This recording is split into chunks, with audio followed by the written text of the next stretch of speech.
Eritreia. Ela está localizada na África Ocidental.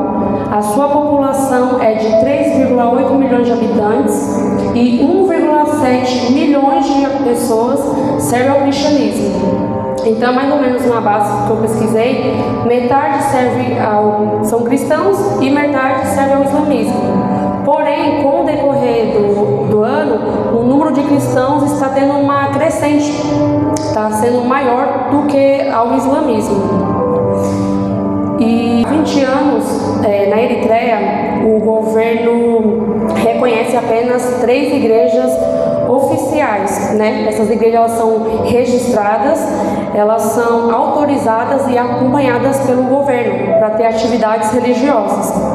E dentro dessas igrejas, é porque está cortado, essas são as 3 igrejas, que são as oficiais, que é a Igreja Ortodoxa Eritreia, a Católica e a Luterana. E tem o islamismo juntamente.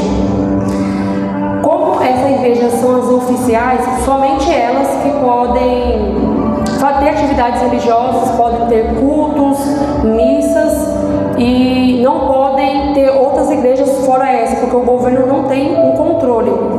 E acaba entrando nas igrejas não tradicionais. As igrejas não tradicionais, que não são as oficiais, elas enfrentam violações severas pelo governo e pela Igreja Eritreia Ortodoxa. E com isso, há muitos anos, a Força Armada ela vem invadindo casas e perseguindo os cristãos. Então, a igreja que não está dentro das igrejas oficiais são as igrejas que mais sofrem perseguições. E como que é a perseguição aos cristãos na Eritreia?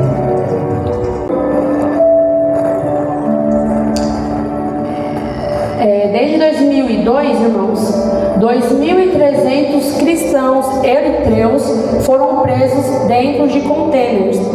Os contêineres é uma das prisões que é mais utilizadas para torturarem os cristãos.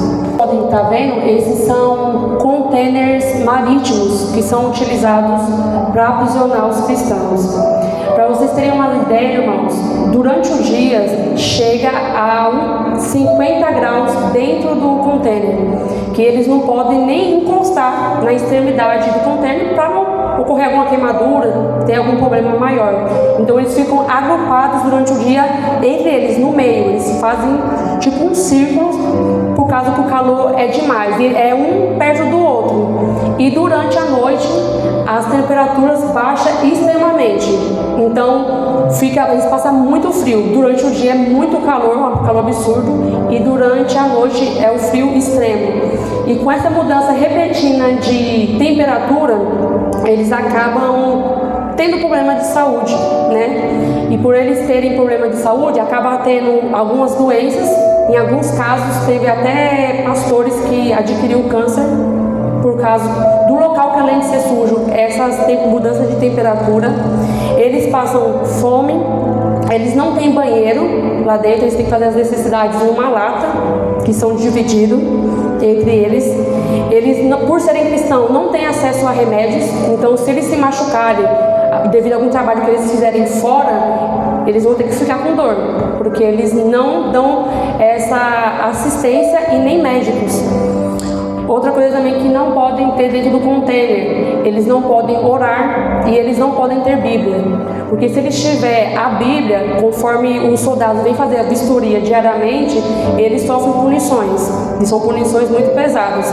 Muitos ficam fora andando descalço, em pedras muito quentes, em vidros. Outros têm as mãos amarradas junto com os pés, eles falam que é giro de helicóptero, que eles amarram as mãos, os pés e eles ficam com a barriga para baixo, como forma de punição, só pelo fato de estarem com uma Bíblia lá dentro.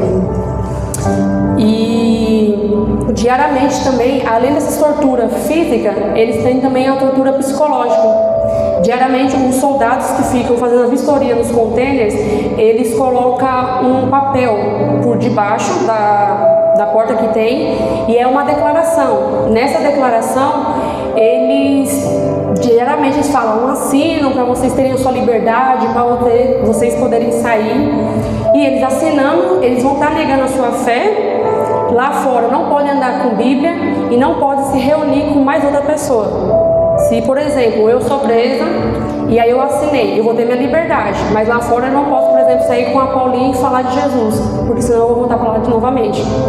Então, dentro das próprias prisões, eles sofrem torturas diariamente, tanto físicas quanto psicológicas. Quem também sofre muitas perseguições, irmãos, são os líderes e os pastores das igrejas secretas.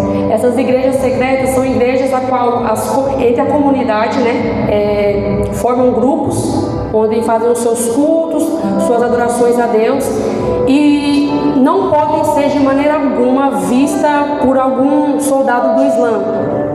E quando é descoberto, os pastores eles sofrem ameaças, correm o risco da prisão, são vigilantemente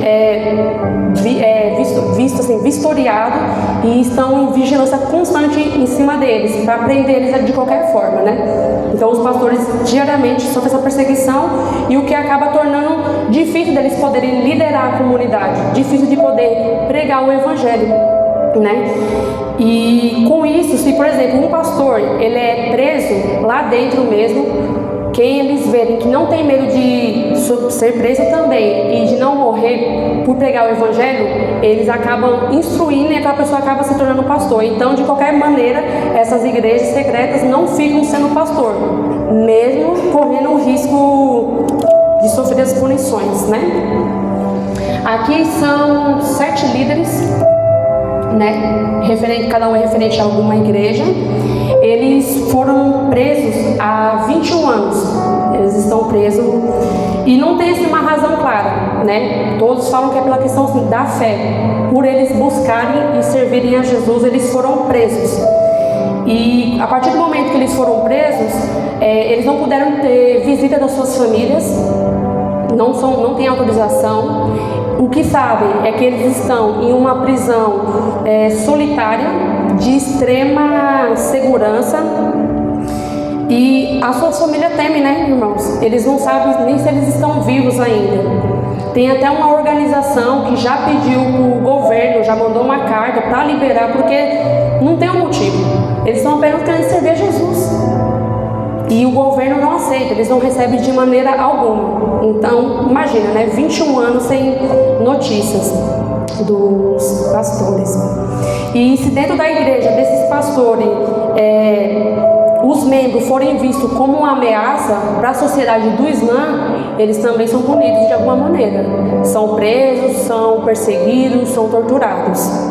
E eu vou deixar para vocês um breve testemunho da cantora Eli Berrani, um testemunho muito forte de quem vivenciou desde a perseguição até a tortura do que os cristãos passam lá diariamente.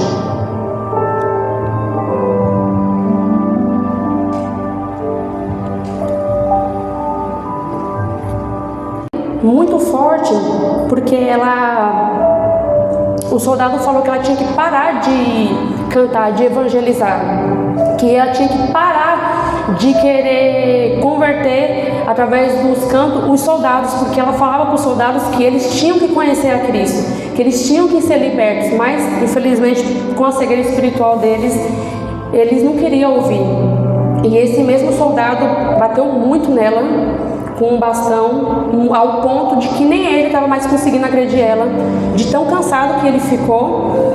E ele pegou e falou assim para ela: Eli, você nunca mais vai poder dizer Jesus. E ela, mesmo ali ferida, muito machucada, ela disse: eu não posso parar de falar de Jesus, eu só tenho uma boca, eu me comprometi com ele até a morte, não tenho medo de nada, eu pertenço a ele à morte, até a morte. E depois disso ela ficou em coma, em estado vegetativo por causa das agressões. E eles lá têm disso: se o cristão, por exemplo, ficou muito tempo ali agredido e está perto de morrer, é quando eles libertam. E foi o que aconteceu com ela. E por um milagre, ela foi se curando, foi ficando bem, tem sequelas até hoje, mas ela continua evangelizando, né? Continua falando a palavra de Deus. E eu achei muito forte o testemunho dela. Ela podia negar a fé dela, ela poderia deixar de servir a Jesus, mas não, no mesmo ali na solicitude, mesmo na tristeza, ela ajudava os jovens, ela louvava, ela dava esperança, né, no dia a dia, dentro ali da situação de tristeza que eles tinham, né?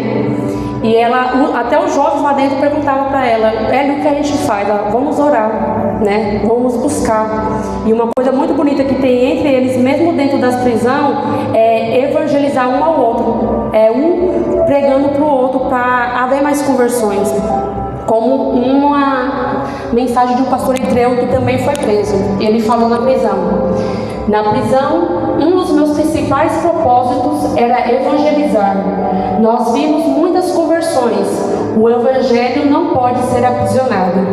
Então você vê pelo pastor e pela Ellie e dentre outros que eu creio que está lá, que mesmo preso, eles não deixam de evangelizar. Mesmo presos não deixam falar de Jesus. E muitas vezes nós temos vergonha de evangelizar um parente, um amigo, um vizinho. Muitas vezes nem eles devem saber que às vezes a gente é cristão. Por quê? Porque nós não evangelizamos. Então, que nós possamos, irmãos, falar do amor de Jesus mesmo, pregar, que nós possamos orar pelos cristãos eritreus que estão presos, que estão passando por essas torturas, que o Senhor Jesus possa suprir, né, de todas as formas, as necessidades físicas, emocionais e espirituais deles. Amém, irmãos?